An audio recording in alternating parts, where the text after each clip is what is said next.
So the environment I decided to do research on was an urban environment.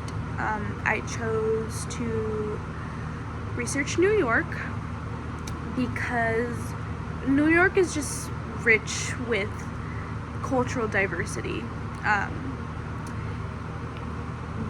The city is a home for people all over the world with different backgrounds. Some key influences in New York are immigrant communities.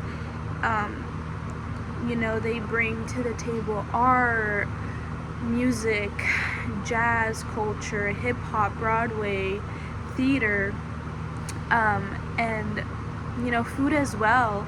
New York's food scene, or food,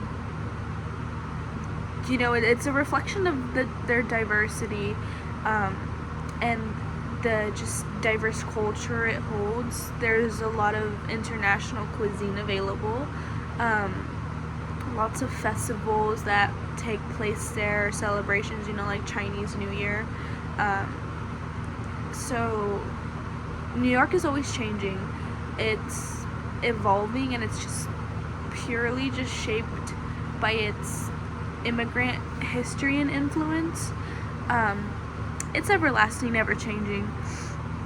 So now, how do anthropologists use the fieldwork method to study this urban environment?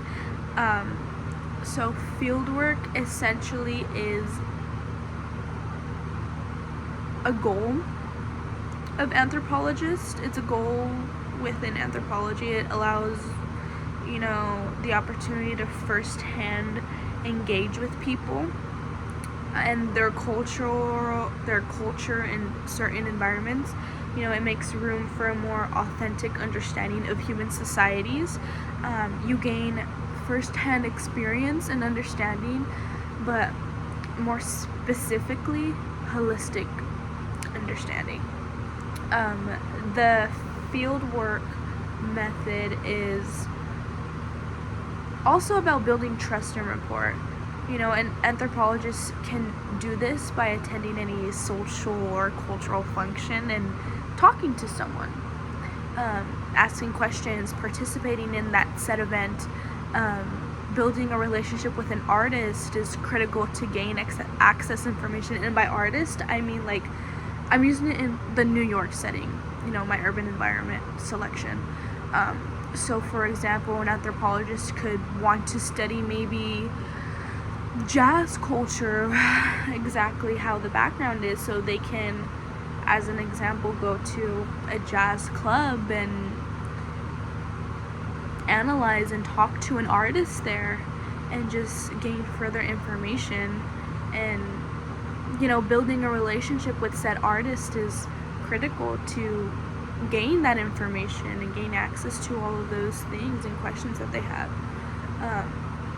Fieldwork, I guess in some sense, is also related to ethnography.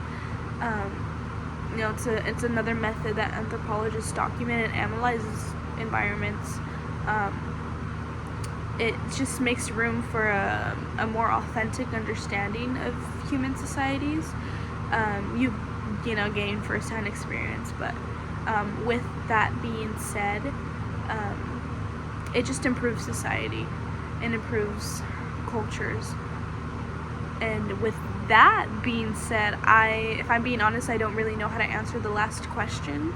I feel as though anthropologists can't really do anything about improving culture in New York, as it is already influenced by many cultural differences.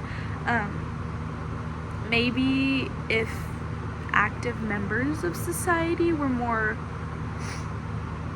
open and understanding and took an anthropologist's perspective and use it in their daily life, maybe they'd learn how to accept each other and improve society. But there's always going to be division and people that just don't care about anybody but themselves. So honestly, as long as anthropologists continue to do their job and help people understand the differences of cultures in society and people, hopefully they can influence an open mind, and we can just improve society and culture altogether. But yeah, essentially that's it. Bye bye.